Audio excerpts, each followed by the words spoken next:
hey, not all YA movies suck, just most of them do.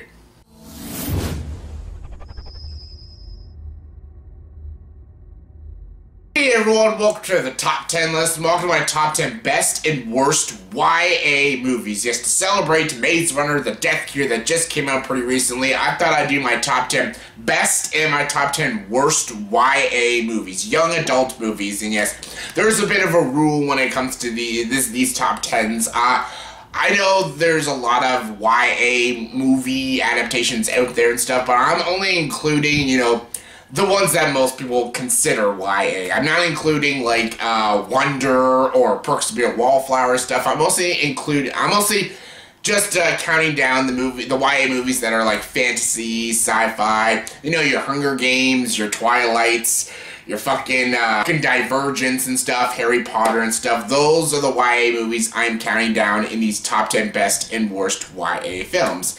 And yes, you're all probably wondering, why am I filming in this side of my room once again? Well, the reason to that is I have very noisy neighbors right now, and where I usually film, which is just over there, literally just over there, I'm pointing it at right now, they're being very loud, and my walls are vibrating right now. You can still kind of hear it, but it's not as bad over here, so yeah, don't get used to this location because I hate it. It's so bland and white over here. I don't like it. I want to film where I usually film, but my neighbors are noisy, and I wanted to make this top 10 list, so I'm filming over here. Again, don't get used to it. But yeah, let's get to it though, shall we? I'm starting with the best. This is my top 10, in my opinion, what I think are the top 10 best YA movie adaptations. And yes, there is no honorable mentions because there's only 10 in my opinion. I'm gonna count Bridge to Terabithia, but that was a question if it was a kid's novel or a YA novel, but I'll put it as an honorable mention just in case. So yeah, let's get to it now.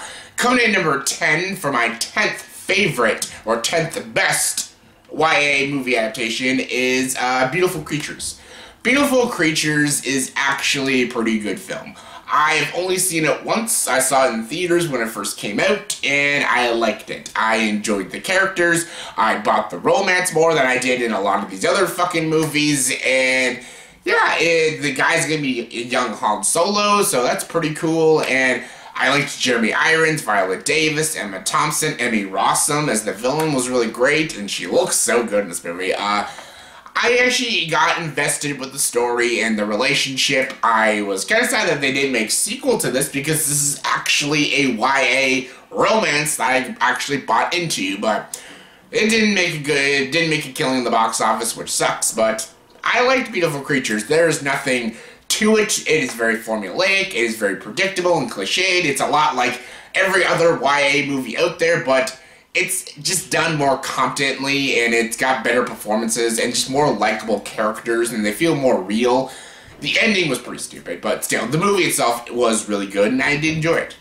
Coming in number 9 is The Chronicles of Narnia, The Voyage of the Dawn Treader. Yes, the Narnia books, again, like Register Terabithia's question if it's YA or kids novels. I consider YA because I know a lot of teenagers read Narnia and love Narnia, so I'm counting Narnia in this. And Voyage of the Dawn Treader is obviously the weakest out of the 3 Narnia films, but it's still really good, and I think it's very underrated and a bit overlooked.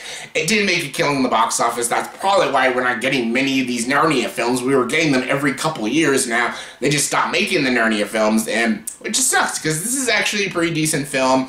It's got good visuals, Prince Caspian's back, both Edmund and Lucy go back to Narnia and stuff with their cousin Eustace. This movie introduced us to Will Poulter and stuff, and I liked the adventure they went on and stuff. The characters all came back. They were really enjoyable. They brought back the White Witch for one scene, which was pretty cool. And again, it felt like a really fun fantasy film, and I liked the visuals. I liked the chemistry between Lucy, Edmund, and Prince Caspian and stuff. And I love that they're on this ship, embarking on this journey and stuff. It's not as epic as like the second one, and it's not as enjoyable of a story as the first one, but it's still really good, and I still really enjoyed it.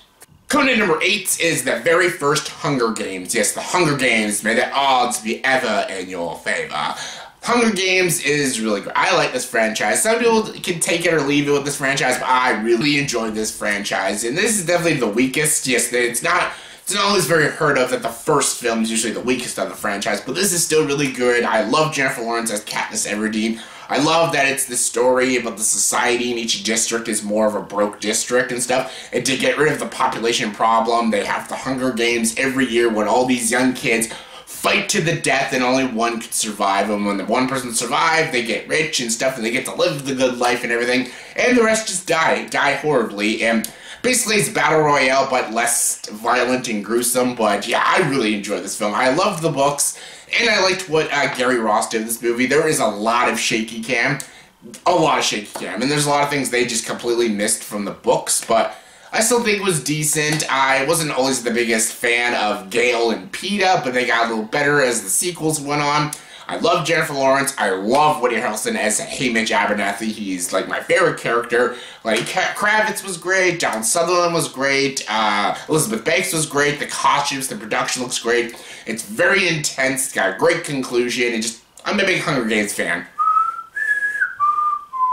Coming in number 7 is Ender's Game. This Ender's Game, another film that just, like Beautiful Creatures, it just didn't do well in the box office.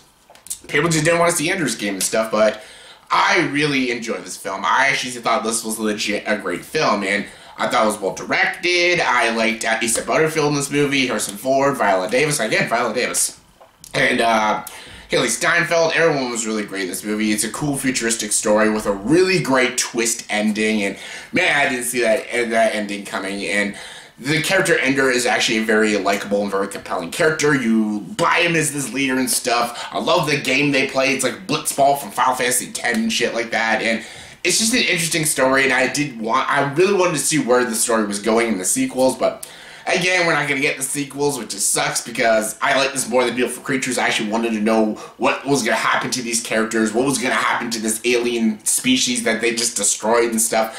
I was so curious of what were they going to do with the story and stuff, and do what with these characters and everything, and I was just so curious for the sequel. And we're not going to get a sequel, unfortunately. But yeah, still, Ender's Game is still a very overlooked film, very underrated film, and definitely one of the better YA movies. Coming in number 6 is The Hunger Games Mockingjay Part 1. Yes, Mockingjay Part 1 was probably the most panned Hunger Games film out of all of them, especially on Rotten Tomatoes. It's like a low 60. I like Mockingjay Part 1. I like that it has a lot of an homage to like Wag the Dog and stuff because they're making like these videos and stuff encouraging people in the society and the districts to stand against the freaking government and everything, stand against President Snow and stuff. And yeah, it's a really interesting concept in there, really cool story in Mockingjay Part 1. And yeah, I loved Jennifer Lawrence's performance in this movie. I liked Josh Hutcherson's performance too, like seeing him slowly, like you think he's going mad stuff, but they put the tracker jackers in him and he's just slowly getting tortured on live television. Donald Sutherland is intimidating in this movie. I like Stanley Tucci also. This brought us Julianne Moore. She was really great as President Coin. She was great. Philip Seymour Hoffman. Amazing. And yeah, I just love what they did with certain characters. The action was really intense, especially in the third act. And yeah, I thought this was a very underrated Hunger Games film. I know a lot of people didn't like it, but I certainly liked it. Coming in number 5 is The Chronicles of Narnia, Prince Caspian. Yes, I am Prince Caspian. Ben Barnes, really great. This was more of an epic scale Narnia story. Like, this brought Edmund, Peter, Lucy, and Susan back to Narnia, but it's like 1,000 years later for them. It was only 1 year they spent in the human world, but it was like 1,000 years later for Narnia. And all their friends are basically all now dead, and the humans have basically taken over Narnia and stuff, and basically it's up to them to, you know, take Narnia back and stuff, give the Narnians back their homeland and everything, and basically it's this kingdom against the sons of Adam and Eve and all the Narnians and Prince Caspian all fighting in this big battle. Really great action sequences for like a PG Disney film. It is epic on every scale.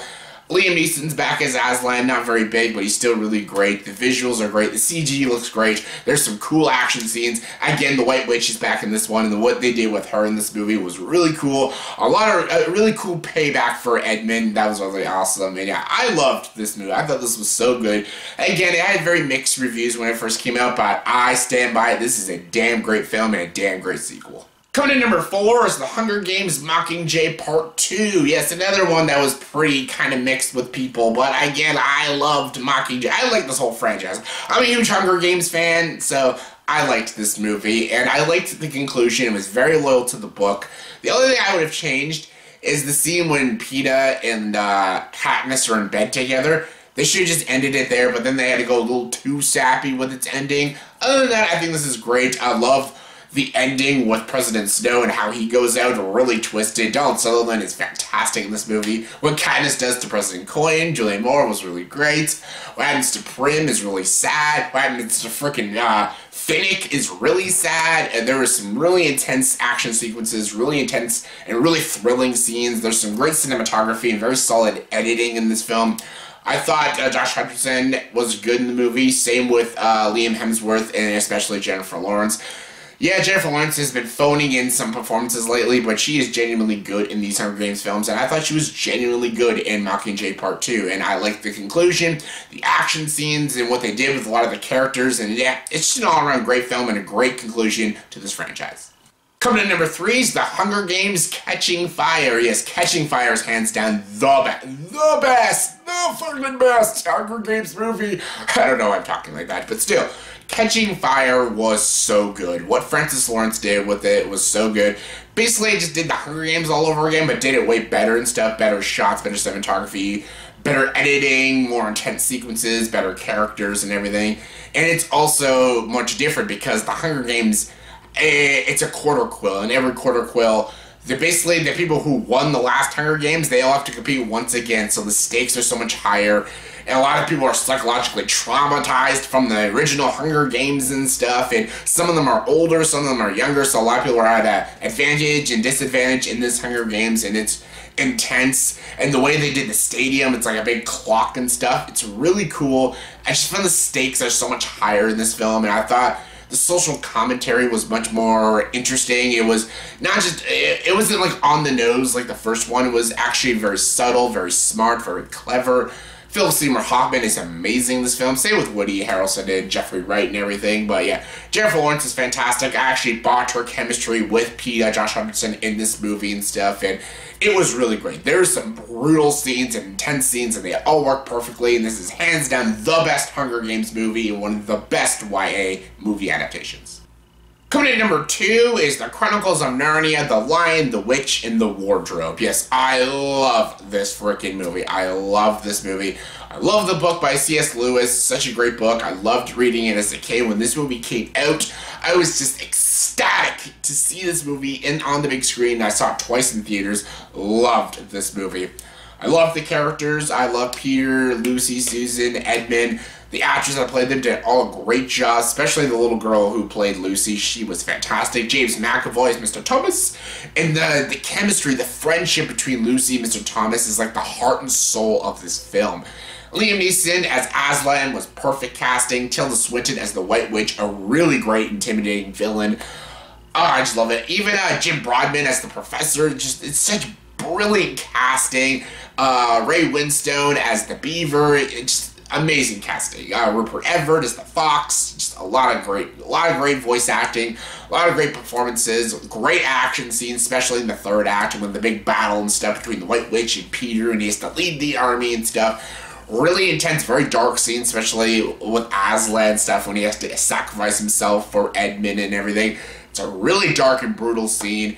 And yeah, I love this movie. I love the story, and they go into this wardrobe, and they go into this fantasy realm, and time is different in this realm than it is in the human realm, and it's so unique. The concept, the idea of the story is just amazing. Great story, great writing, and this movie was so well directed, and yeah, I loved everything about it. It's so loyal with the source material, and just a movie itself is still a really entertaining, fun, engaging film for kids, adults, teenagers, for everyone. It's just great for everyone. It's Narnia. It's amazing.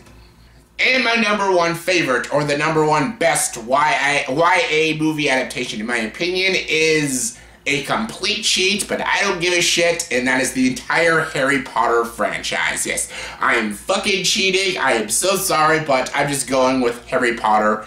Yeah, all of the Harry Potter films, all freaking 8 of them, all of them are amazing, and yeah, maybe with the exception of like Order of the Phoenix and Goblet of Fire, I think all of the Harry Potter films are better than every single one of these films on these top 10 lists. Again, with the exception of Order of the Phoenix and Goblet of Fire, they would still make the top 10, but yeah, I still think Narnia and Hunger Games: Catch a Fire are better movies than those two, but the franchise as a whole is better than everything that's on this top 10 list. It's Harry Potter Expelliarmus!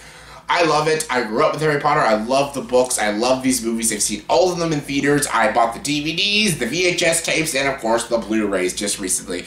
I love Harry Potter. I love the story. I love these characters. Every single one of these films, my favorites. I did a whole ranking of the Harry Potter films, so if you want to know my ranking, just go check that ranking out. But the ones that I have more of a connection with is Prisoner of Azkaban and Deathly Hallows Part 2. Just a perfect conclusion and just a perfect film in general.